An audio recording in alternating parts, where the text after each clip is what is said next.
Bonsoir. Je vais juste le poser parce que je suis normalement déjà sonorisé. Je donne comme ça un petit signal à mes collègues de derrière. Je voulais vous souhaiter la bienvenue. On va parler storytelling. Alors, qu'est-ce que c'est le storytelling? Eh ben voilà, la société évolue et les recettes appliquées par les grands gourous du marketing et de la communication s'essoufflent de plus en plus. Cette méthode consiste en racontant une histoire à renforcer l'adhésion du public. Elle s'appuie d'ailleurs sur des techniques de communication à fort pouvoir de séduction. Et... Boss, tes chaussures. Bah, quoi, mes chaussures? Derrière toi, je suis derrière toi. Ouais, ok, merci pour la chaussure, ok. Tes chaussures, boss, elles sont pas identiques. Et puis, ta conférence, elle est trop nulle. Tu veux que je t'aide? Moi, j'en connais rien sur le storytelling. Ouais, bah si tu veux m'aider, déjà, merci pour la chaussure, mais si tu veux m'aider, et puis que tu t'y connais un peu mieux que moi sur le storytelling, bah vas-y, explique ce que c'est. Ben oui, boss, je sais mieux que toi ce que c'est le storytelling. Tu te rappelles pas que je suis la chroniqueuse officielle de ton agence? Tout le monde le sait, même les exoplanètes. Ah oui. Mais tu pourrais peut-être quand même commencer par te présenter, hein? Oui, boss, mais boss, tu sais qui je suis? Oui, moi je sais qui tu es, mais le public ici te connaît peut-être pas complètement. Ah, oui. Boss, j'ai mon micro. Je peux parler au public maintenant? Oui, Mickey, tu peux parler au public. D'accord.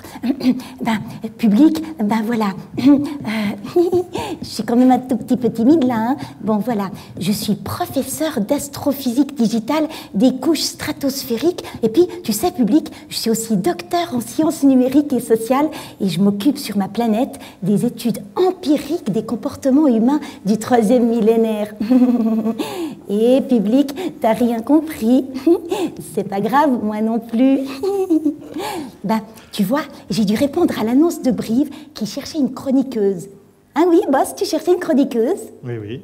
Eh ben, boss, il cherchait une terrienne déjantée, capable de suivre les aventures de boss et de tous ses sous-fifres dans les méandres de leurs activités professionnelles. Et puis, il cherchait aussi quelqu'un qui soit capable de rapporter tout ça à la communauté sociale en réseau. Dis, public, c'est toi la communauté sociale en réseau? Il y a des timides. Hein. Mais il y avait une condition terrible, hein, boss? Il y avait une condition terrible. Oui. Eh ben, il fallait maîtriser le monde stratosphérique numérique et tout le monde geek, hein, boss? Oui, tout à fait. Mais tu te rappelles pourquoi je t'ai engagé? Mais oui, tu vois, j'ai dû mentir un tout petit peu sur mon surisulume, ça c'est ce que vous dites sur la Terre, hein, et je n'avais jamais vu un calepin électronique de toute ma vie. Alors pourquoi je t'ai engagé? Tu m'as engagé... Boss, pourquoi tu m'as engagé? Attends, je réfléchis, attends. Oui, tu m'as engagé parce que je possède un don spécial que tous les humains m'envient. C'est le don de prospérité connective aiguë. D'accord. On va peut-être revenir sur le storytelling quand même, non? Hélène, tu es là, Hélène? Hélène, t'es dans la salle? T'as rapporté mon Cénovis, dis voir. T'es où? Oh, t'es trop cool, toi, Hélène. On verra si elle l'a vraiment trouvé, le Cénovis.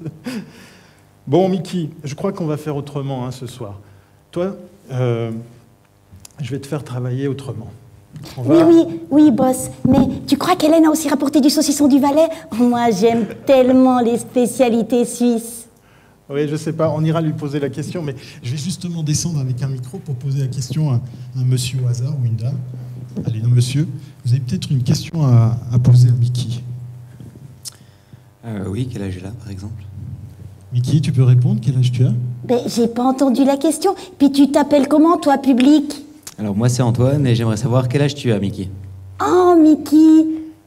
Eh ben, Mickey, elle a 123 ans, Antoine. Une autre question, peut-être?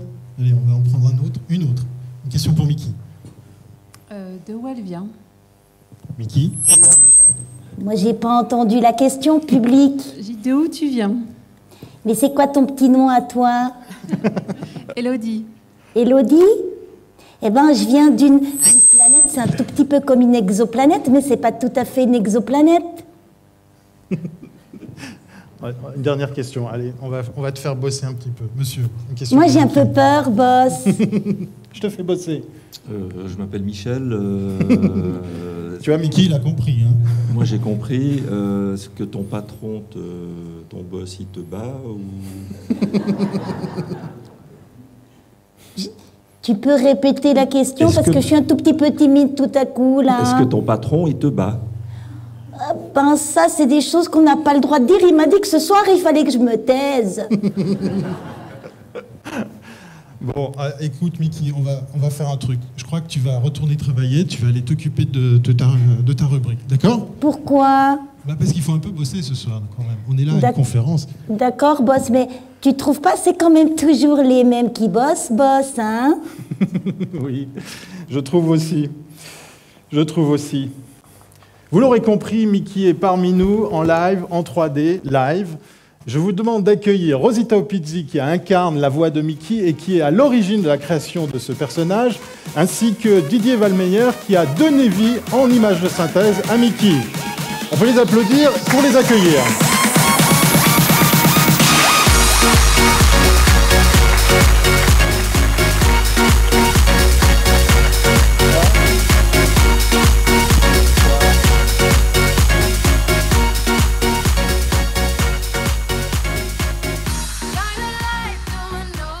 Bonsoir, boss.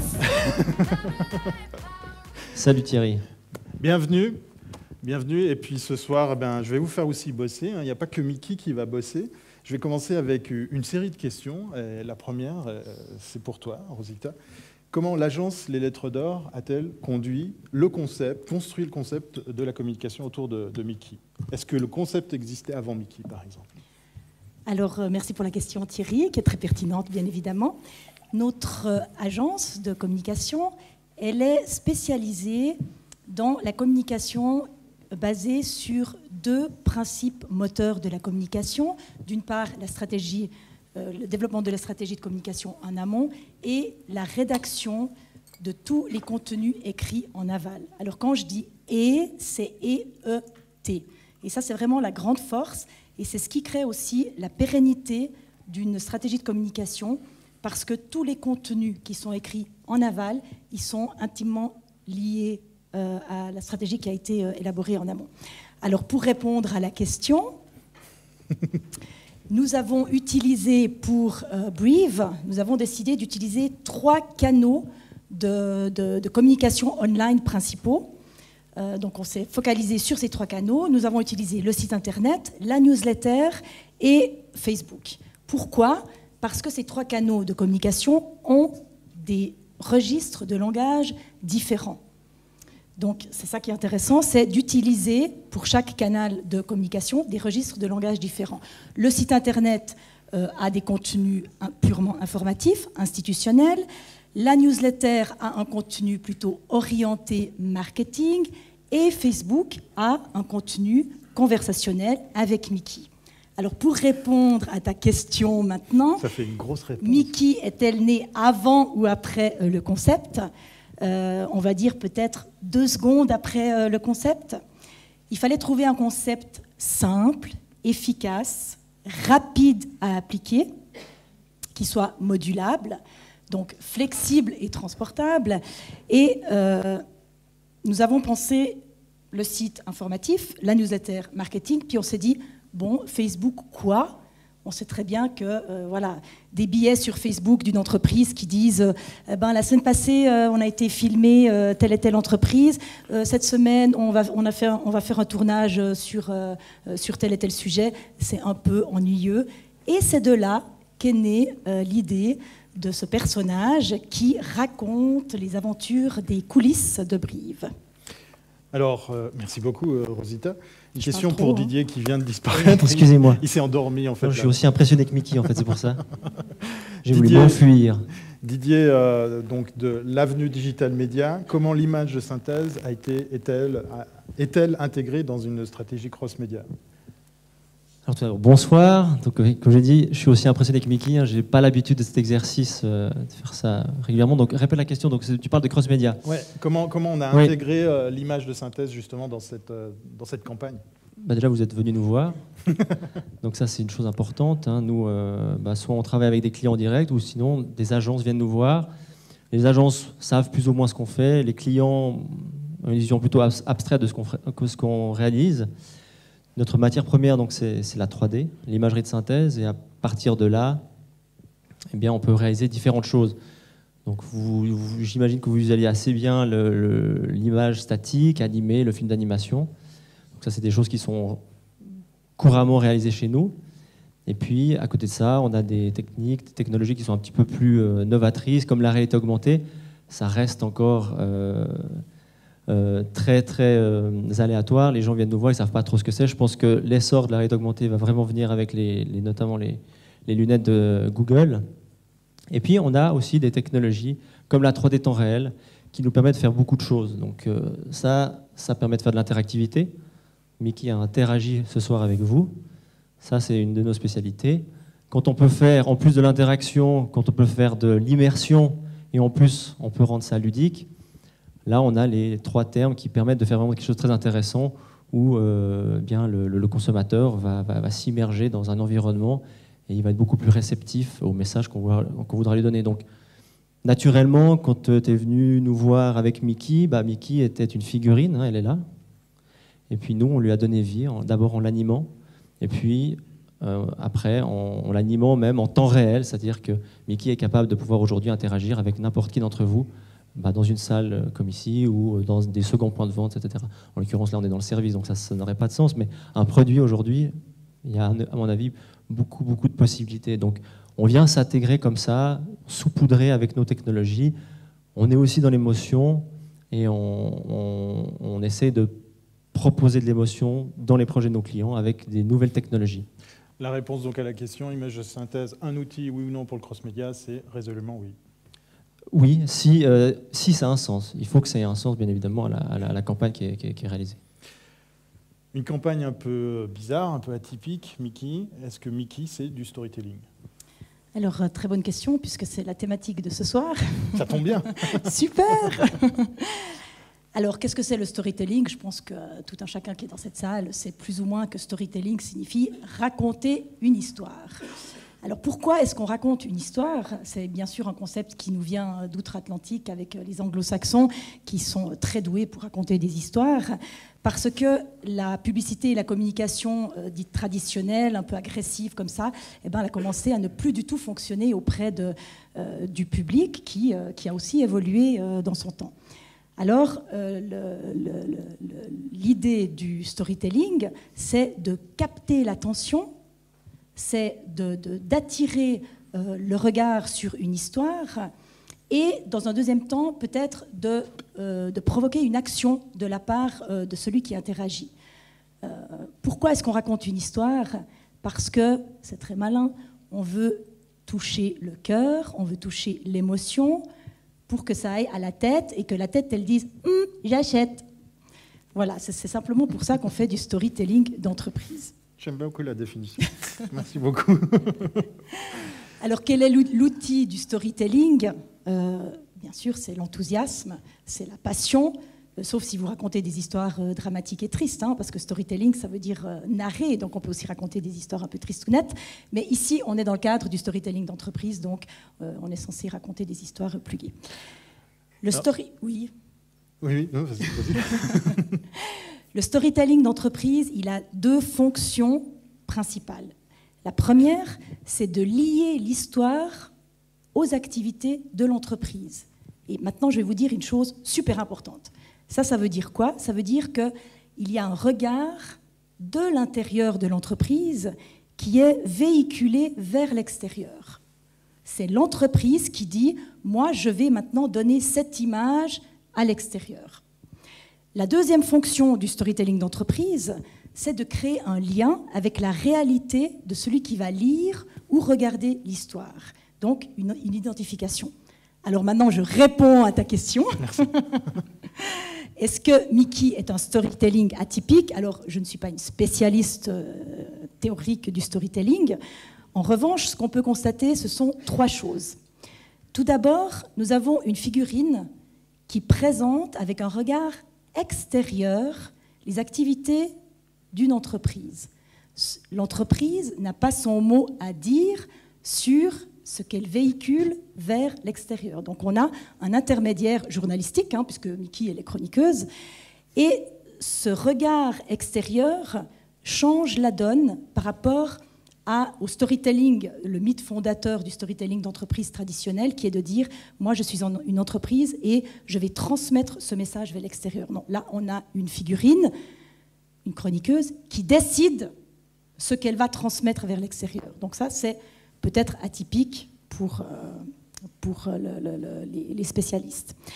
Ensuite, par rapport à la lecture du public, le public, il s'identifie à un personnage qui, au fond, ne parle pas directement du produit que veut vendre la société.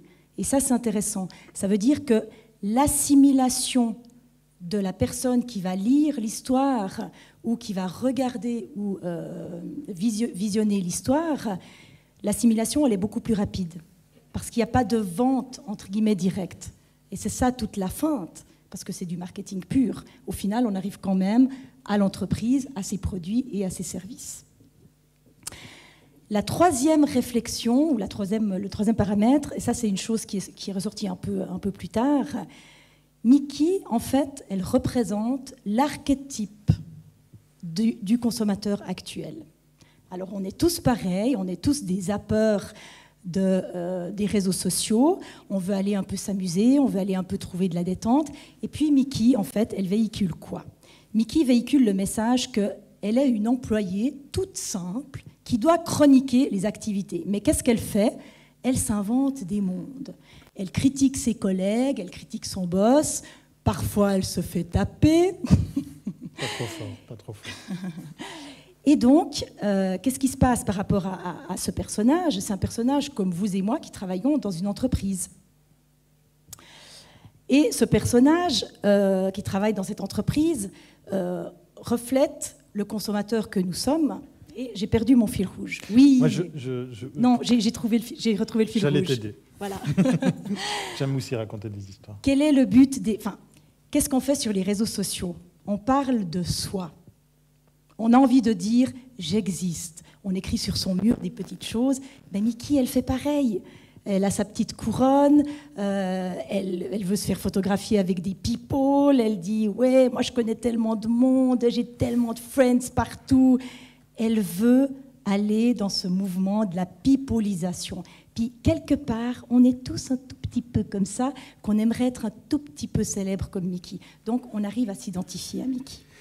Et la chose qui découle de tout ça, c'est qu'en fait, on a une triple première, puisque c'est ni un personnage identifié clairement dans la société, ni effectivement quelque chose qui vient de la boîte, et en plus, il y a le regard extérieur.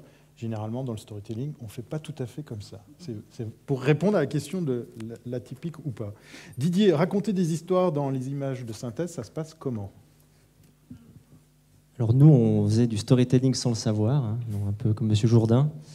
Donc on a toujours adoré raconter des histoires, et puis nos technologies vraiment permettent de le faire, et puis nos technologies surtout arrivent à un moment donné, et c'est pas à vous que je vais apprendre ça, où le consommateur a véritablement changé. Il a pu s'armer de différents outils provoqués par Thierry et Rosita. Donc il peut interagir avec la marque, lui dire ce qu'il pense, etc. Il veut vraiment participer au monde de la marque. Donc ça, il a fallu l'intégrer, les annonceurs ont dû l'intégrer, le consommateur s'est intellectualisé par rapport à ça, et nous, on va vraiment dans ce sens-là. On est dans un marketing de permission, donc on met tout en œuvre pour que naturellement, le consommateur vienne vers nos technologies, vienne vers nos outils, et puis qu'il puisse interagir avec. Et puis, alors, c'est pas moi qui le dis, mais les statistiques le disent, on augmente vraiment le niveau de mémorisation du message une fois que justement, que le consommateur vient naturellement, qu'il peut s'imprégner du message, participer, notamment par exemple dans un jeu vidéo, ce que l'on peut réaliser dans le cadre de notre entreprise, pour les entreprises. Et ça marche très bien. Donc oui, l'ADN est l'ADN de l'avenue Digital Media, de ADM, est clairement ancré dans le fait de pouvoir raconter des histoires, et c'est ce qui nous plaît le plus. Et on a les technologies qui permettent de le faire aujourd'hui, et de plus en plus, en fait. Merci Didier. Une autre question, plus précisément dans le cadre de Mickey, qu'est-ce qu'on doit mettre en œuvre pour que... Pour moi. Oui, voilà. Une question pour toi, Didier.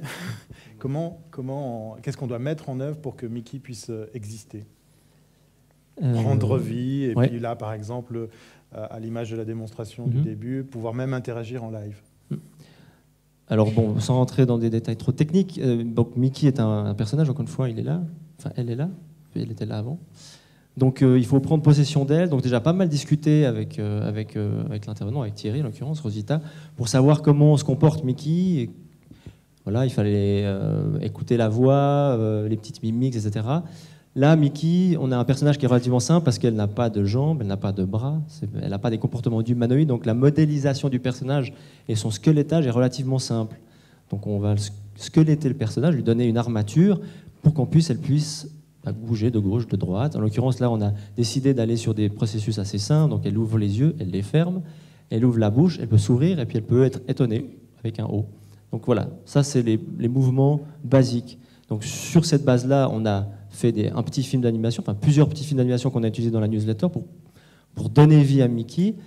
Et puis, ce que vous avez vu ce soir, alors c'est un peu plus complexe, on est en plein développement, on espère sortir un produit début de l'année prochaine, où vous avez tous vu ça, je l'imagine à travers le Big Deal par exemple, etc. Mais aujourd'hui, les technologies permettent de pouvoir aller assez vite et puis surtout de pouvoir proposer des produits à des coûts tout à fait abordables, encore une fois pour des seconds points de vente, etc.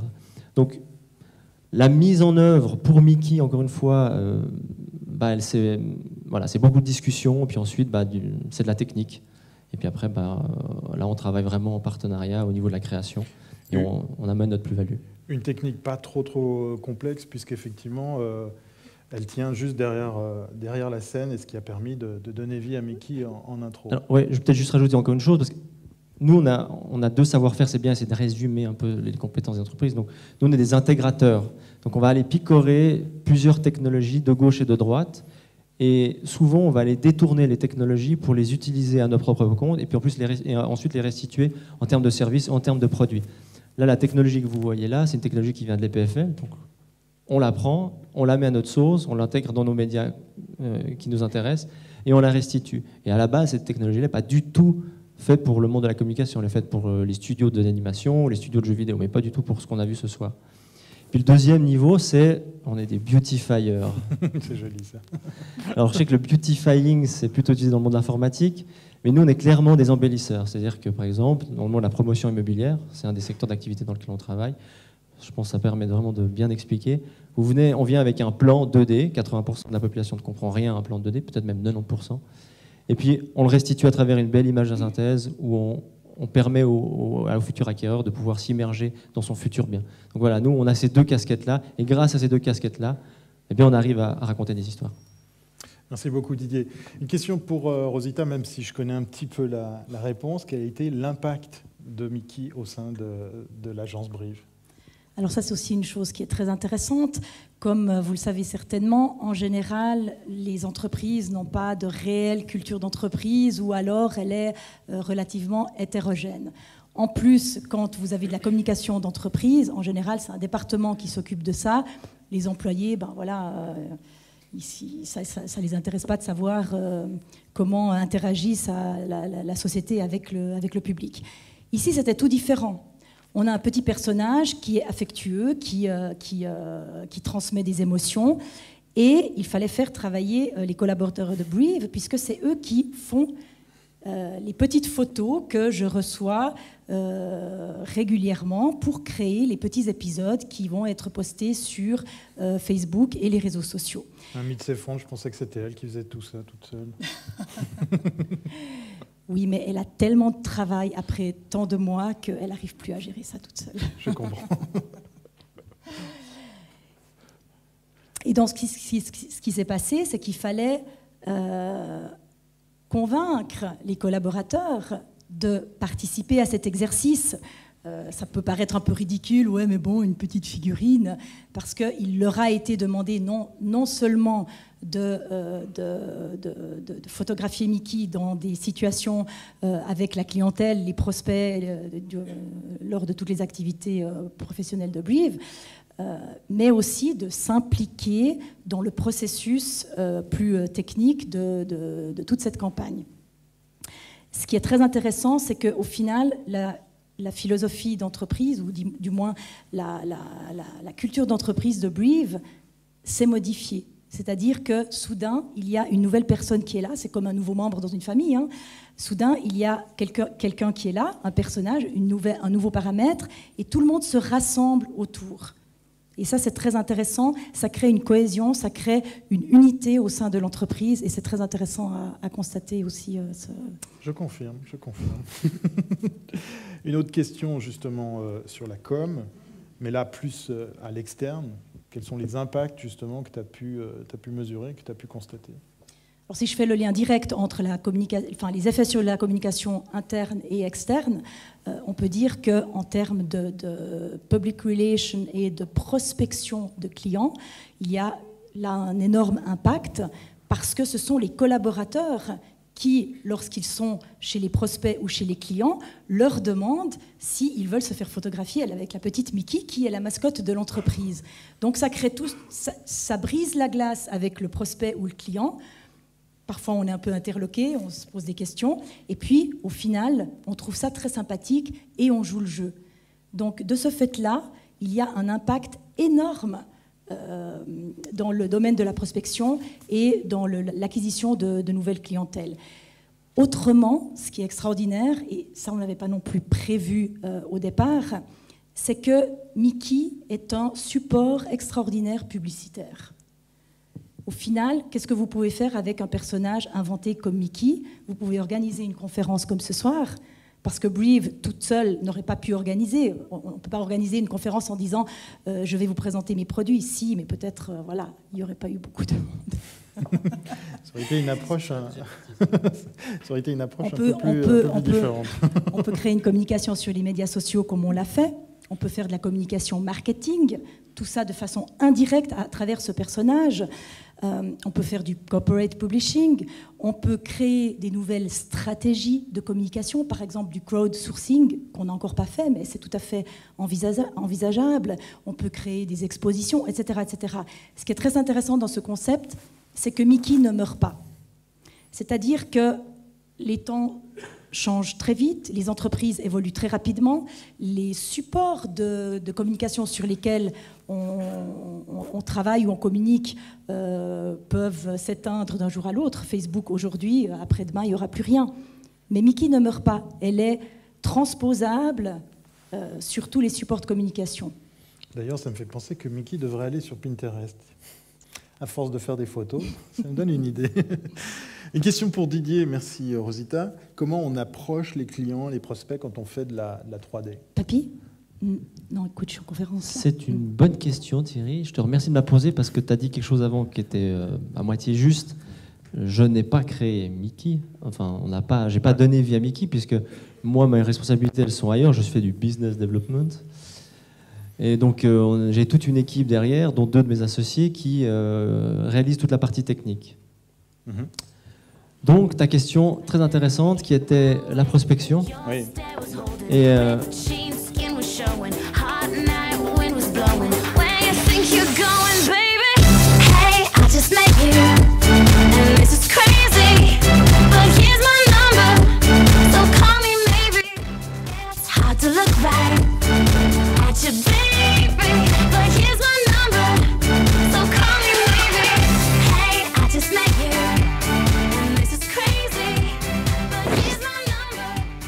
Donc Didier, tu me parlais de l'image de synthèse lors de oui. l'usage de l'image de synthèse dans la je me suis prospection. dit, il fallait que je parle d'un principe de gymnastique ou je ne sais quoi. Donc la prospection, c'est passionnant, ouais, voilà. C'est pas très intéressant finalement. Donc oui, voilà, la prospection, j'ai une bonne idée. Non, beaucoup de pédagogie en fait, parce qu'on reste quand même sur un marché de niche. D'ailleurs, on a dû configurer notre société pour... Ça fait 7 ans qu'on existe, et on a configuré notre société pour pouvoir perdurer, ça a l'air simple de dire ça comme ça, donc on s'est permis d'avoir un spectre assez large dans les compétences qu'on avait, dans les différents domaines où on agissait et les différents clients qu'on pouvait avoir. Et quand je parle de pédagogie, c'est vraiment vrai. Souvent, on prêche dans le désert, on fait de l'évangélisation. Donc, et puis en plus, on utilise un vocabulaire compliqué. Avatar a tout détruit. La 3D, qu'est-ce que c'est? Est-ce que c'est du relief? C'est pas. D'ailleurs, je vous invite à voir l'écran 3D autostéréoscopique, un terme horrible. Sans lunettes. Sans lunettes, où vous pouvez. Enfin voilà, c'est un procédé très intéressant. Donc, je pourrais répondre à vos questions si vous en avez après. Donc, on fait pas mal de pédagogie. On écoute surtout les besoins. Et puis. Souvent ça marche, mais dans les produits à haute valeur ajoutée, technologiques, encore très jeunes, ça ne suffit pas pour faire vivre une société comme la nôtre. Donc on s'est spécialisé aussi dans des domaines où il y a vraiment des besoins. Je parlais de la promotion immobilière, c'est un vrai besoin aujourd'hui. Un promoteur ne peut plus vendre un bien immobilier s'il ne présente pas des prévisualisations à ses clients. Ils vont les demander. Ça permet vraiment de démocratiser et encore une fois de s'imaginer dans son futur bien. On a d'autres domaines d'activité qui ont été difficiles aussi à acquérir, notamment on travaille aussi pour l'urbanisme. Là, on est, je pense, un des leaders, voire le leader en Suisse. Et on propose des services qui, après 2 ans d'évangélisation, fonctionnent très très bien. On n'aurait pas pu se positionner simplement en faisant de la réalité augmentée ou de la réalité virtuelle. Il fallait pouvoir se diversifier. Et c'est encore une fois pour ça qu'on est encore là après 7 ans. On est une petite PME, on est un petit peu moins de 10 personnes, et c'est fluctuant. Mais ça se passe bien. On est vraiment en croissance depuis 4 ans. On voit que ce secteur d'activité est en croissante demande. Les gens ont vraiment envie d'aller vers ces technologies. Et grâce à des entreprises comme Brive, grâce à une manifestation comme ce soir, ça nous permet encore de pouvoir expliquer notre savoir-faire et notre univers. Parce que c'est un vrai univers. Et je vous invite tous à y participer. Donc si je voulais faire un très très gros raccourci, l'avènement de Mickey, c'est une occasion toute trouvée pour le côté didactique de la 3D, en racontant une histoire et faire comprendre les métiers de la 3D. Exactement. On avait fait ça à l'époque aussi avec CityCable, avec un petit robot City, qui était vraiment devenu l'ambassadeur de la marque, donc CityCable, avec un provider sur Lausanne. Et ça avait extrêmement bien marché. Ça partait en fait même des enfants et ça remontait vers les parents. Et les enfants voulaient aller voir City, chez CityCable, à la place de l'Europe. Et il y avait des figurines qui étaient données. Il y avait même un City en version 1.1. Donc il y avait tout un univers qui avait été créé autour de ça. Voilà, ça pour nous c'est moderne, et c'est dans l'air du temps. Merci Didier. On a plein d'enfants ce soir ici puisqu'ils sont venus voir Mickey. Avant, on va parler chiffres. Il y a le slide statistique. On est obligé d'aborder ce point. Obligé. Rosita. Tout à fait. Alors si... J'ai besoin des chiffres. Alors, je vais t'aider. La campagne a débuté le 11 février. Aujourd'hui, on va parler de 2 supports, même 3. On commence par Facebook. Oui. Quels sont les résultats? Alors, vous pouvez voir vous-même au tableau. Donc, actuellement, nous avons sur la page Facebook 868 fans. Nous avons publié plus de 100 billets. Ça comprend les épisodes de Mickey, des courts-billets. Alors quand je dis court-billet, c'est une image de Mickey avec une accroche ou une petite annotation sur quelque chose de ponctuel qui s'est passé à l'interne de Brive ou quelque chose de totalement inventé aussi. Ensuite, ce qui est intéressant de voir, c'est qu'il y a plus de 800 vues par publication en moyenne. Ça, c'est très intéressant. Nous avons fait environ 6 campagnes payantes, peut-être un tout petit peu plus, mais voilà, entre 6 et 8. Et le dernier point, c'est le point le plus intéressant pour nous, c'est que la portée virale, elle est de 2 à 9 fois supérieure à la portée organique. Alors, pour aider à la compréhension de cette dernière phrase, ça veut dire que dans les fans de Mickey, les amis de ces fans ont permis une exposition 2 à 9 fois plus grande que ce nombre initial de fans. Donc ça peut aller très très loin. La ramification est importante. On a investi un petit peu d'argent et je crois qu'on n'a pas non plus explosé les budgets. On peut voir qu'effectivement, les Facebook Ads, ça fonctionne et c'est très, très utile. En termes d'interaction, peut-être encore juste un petit mot. En termes d'interaction, il y a régulièrement des interactions avec les internautes et c'est encore un peu trop tôt peut-être pour dire s'il y a une communauté qui s'est créée autour de Mickey. Je pense que ça, c'est une évaluation qu'on pourra faire à la fin de l'année. Impact sur le site internet? Oui, alors l'impact sur le site internet, c'est aussi très très intéressant. Donc nous réalisons un billet, un article informatif par semaine, et il y a une augmentation du trafic de plus de 50% depuis le début de la campagne. Avant la campagne, le trafic sur le site internet était pratiquement insignifiant, pratiquement inexistant.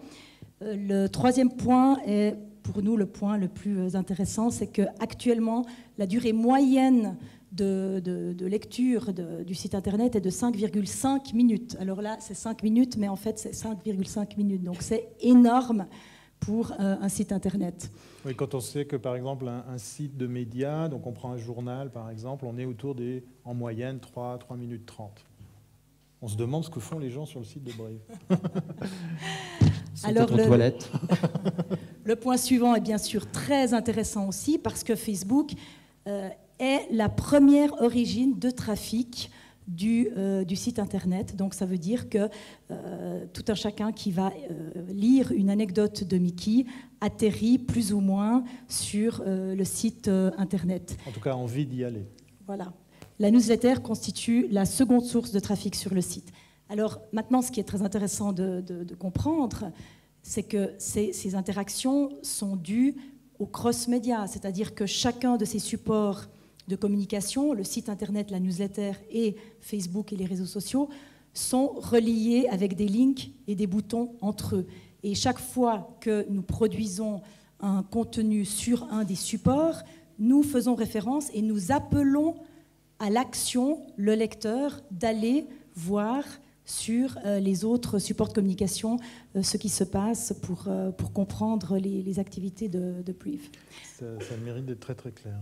Donc encore un mot peut-être? Oui, alors en conclusion des statistiques, on peut dire que c'est un cross-média qui est réussi parce qu'il y a vraiment une interaction entre ces trois supports de communication qui sont utilisés par Brief pour sa communication externe. Merci beaucoup, Rosita. Je vais continuer avec une question que sûrement tout le monde ici se pose, en tout cas pour ceux et celles qui ont démarré des campagnes ou qui désirent le faire. C'est quoi le meilleur jour, la meilleure heure pour publier du contenu en ligne, que ce soit sur Facebook ou sur le site web? Peut-être même la newsletter. Allez. Oui. Bonsoir. C'est quoi la prochaine question? Quelle est l'heure idéale, le jour idéal pour publier du contenu en ligne?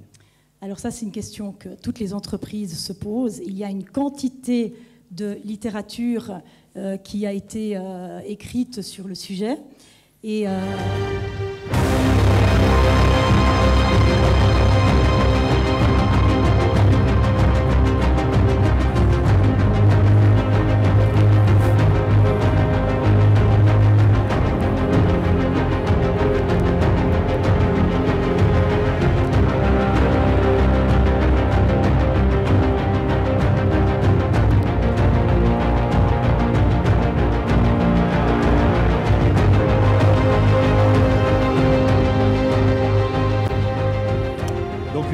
de littérature qui a été écrite sur le sujet de quand le meilleur moyen de publier. Exactement. Donc nous avons obéi à la littérature qui disait oui, alors le meilleur moment pour publier du Facebook, c'est mercredi à 15h. Bon, on trouvait ça un peu bizarre, mais on l'a fait.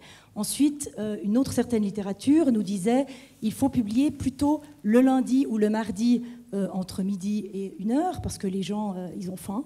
Et avant d'aller manger, ils regardent, ils zappent.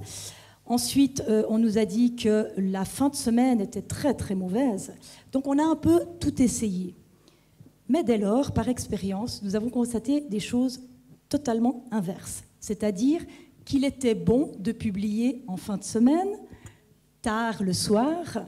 Et ce qui est extraordinaire, c'est que la plupart des consommateurs des réseaux sociaux sont connectés le dimanche entre 20h et le lundi matin 8h.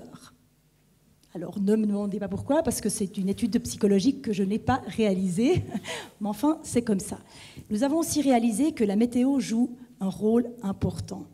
S'il fait beau et que c'est 17h, ne publiez jamais rien. parce que vous aurez 3 vues.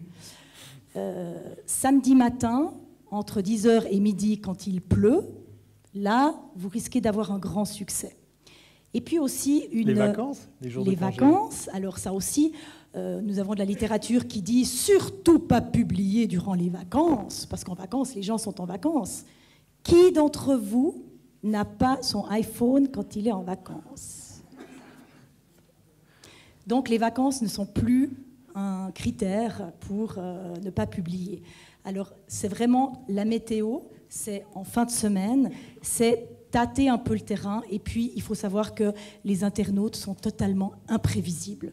Vous pouvez publier un jour à 1h un article, la semaine d'après vous faites exactement la même chose, et puis vous voyez que vous n'avez aucun succès alors que la semaine précédente vous aviez un succès. On l'a vu, c'est difficile de dicter des règles, mais on a eu Pâques qui était une grosse surprise aussi, assez particulier. Bon, en plus la météo de nouveau entrée en vigueur. Ça vaut ce que ça vaut, mais c'est quand même assez intéressant de voir que ce qu'on avait trouvé et ce qui s'est passé, c'est totalement différent. Oui, Pâques était très intéressant parce qu'il pleuvait et nous avons décidé de publier samedi à 23h45 en se disant attendons pour voir. Je sais par expérience personnelle que quand il pleut et que c'est les fêtes, on s'ennuie quand même un peu jusqu'à l'heure du repas. Donc je me dis, autrefois, on se rassemblait en famille, maintenant on zappe sur Internet. Et en effet, c'est le nombre de vues le plus élevé que nous avons eu depuis le début de la campagne, puisque entre 23h45 samedi et dimanche 10h du matin, nous avons eu plus de 800 vues. Mais vous faites quoi alors, vous tous? On se pose la question. Pourtant, normalement, il y a le gigot et le repas familial qui les attendent. On va parler d'argent, Didier et Rosita. Alors Rosita, tout ça, publier des textes, balancer des articles, tout ça, ça coûte pas grand-chose, tout compte fait, non? C'est toi qui le diras. Surtout pour toi. Ouais. Alors si on fait abstraction du développement de la stratégie de communication et de la réflexion en amont qui a été réalisée pour Brive, notre agence réalise pour la société quelques billets par semaine, donc des anecdotes de Mickey qui sous-entendent aussi sélection des photos, créer les épisodes, écrire les épisodes, etc. Ensuite, un article par semaine sur le site internet, une newsletter par mois, et puis quelques bricoles ici et là qui sont demandées par l'agence. Alors oui, c'est très rapidement fait si on remplit les conditions suivantes. La première des conditions, c'est de maîtriser parfaitement le français écrit. La deuxième des conditions, c'est maîtriser les différents registres de langage. Donc vous avez un langage institutionnel informatique pour le site internet, vous avez un langage marketing pour la newsletter et vous avez le langage créatif, conversationnel pour les réseaux sociaux. Donc il faut avoir une grande créativité, il faut avoir des connaissances de l'entreprise, comment fonctionne une entreprise, qu'est-ce que c'est le corporate, quelles sont les exigences aussi qui sont posées à une entreprise, si c'est une raison individuelle, si c'est une SARL, si c'est une SA, tous ces éléments sont extrêmement importants pour créer la stratégie de communication, mais aussi pour produire les contenus. Les contenus ne peuvent pas contenir tout et n'importe quoi. Ensuite, il faut des compétences de coordination et d'organisation. Il faut un esprit d'anticipation et une très très grande flexibilité. Flexibilité par rapport à l'entreprise même et comment fonctionne l'entreprise. Une flexibilité par rapport au mouvement qui se fait à l'extérieur, par rapport au contenu qu'on aura publié. Il faut être capable de changer de stratégie si on voit que voilà, la stratégie elle n'était pas tout à fait ça. Tac, on change, il faut une très grande réactivité.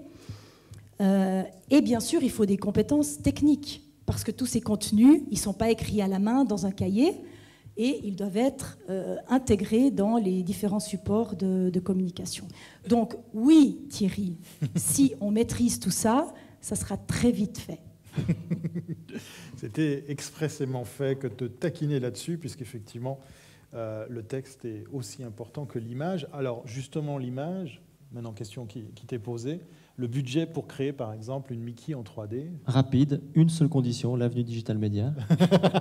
Donc ça, c'est la condition inconditionnelle. Alors si tu fais peut-être l'image de que si synthèse. tu n'as pas envie de parler d'argent, pas d'argent, combien de temps voilà. ça prend? Qu'est-ce que ça implique, par exemple, de donner vie Oui. à Mickey en 3D? Alors, Mickey, je l'ai dit avant, Mickey est un personnage relativement simple. On s'occupe assez rapidement de Mickey. On a quand même travaillé une 50aine d'heures sur le projet, autant de newsletters que le projet d'interactivité, enfin 3D temps réel. Donc voilà, c'est quand même un petit budget, mais c'est surtout beaucoup de plaisir. Merci pour cette réponse des plus...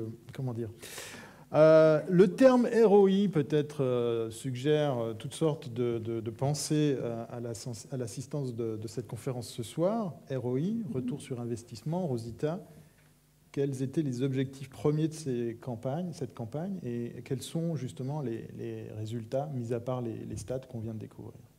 Alors, quand Brive a approché notre agence, elle avait deux idées en tête, deux objectifs bien précis pour sa communication. La première, c'était de dire nous sommes une agence de communication digitale et on n'a pas une vraie communication. Quand nous, on va vers nos clients et nos prospects et on leur propose de développer des stratégies digitales pour eux et qu'on ne peut pas donner l'exemple, ça ne le fait pas trop. Donc, la première idée, c'était de dire, le premier objectif, faites ce que je fais. Le deuxième objectif, c'était de créer une visibilité plus grande de la société, parce que maintenant, elle est aussi implantée à Singapour. Donc, c'était de créer une visibilité à long terme des activités de Brive, parce que c'est une entreprise qui étend ses services aussi, qui est en train de devenir une société, comme on dit, à service 360 degrés. Donc, voilà, c'était les deux objectifs premiers. Ce qu'on n'a pas attendu, en fait, c'est qu'il y a eu un énorme retour sur investissement. C'est-à-dire que le chiffre d'affaires a augmenté et le nombre de clients a aussi augmenté. Simplement en ayant une régularité sur les 3 supports de communication. Ce qui est important de comprendre, c'est que ce n'est pas l'histoire de Mickey en soi qui a ce succès, c'est la cohésion et l'harmonie de la communication entre ces 3 supports de communication.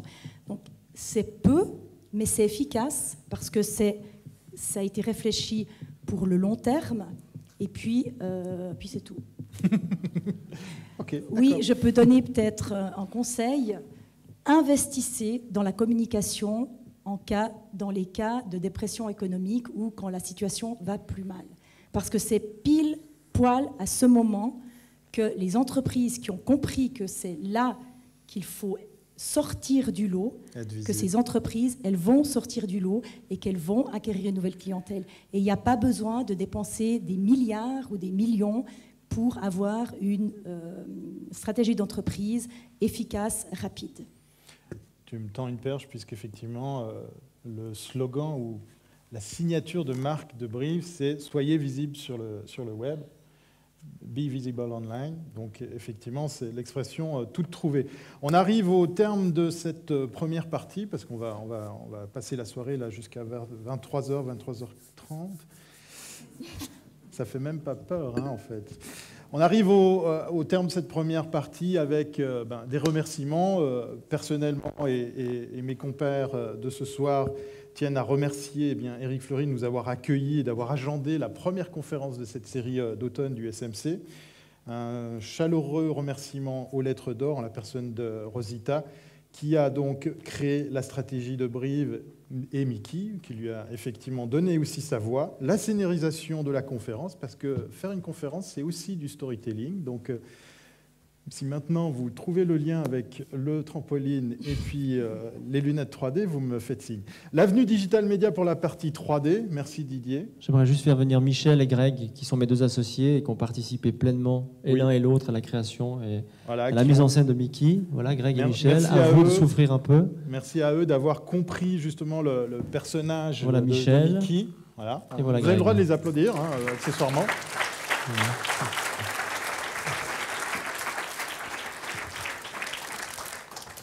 Merci beaucoup pour l'organisation de cette très très belle soirée. Pas pour moi. Modeste... Non, c'est pas pour toi, désolé.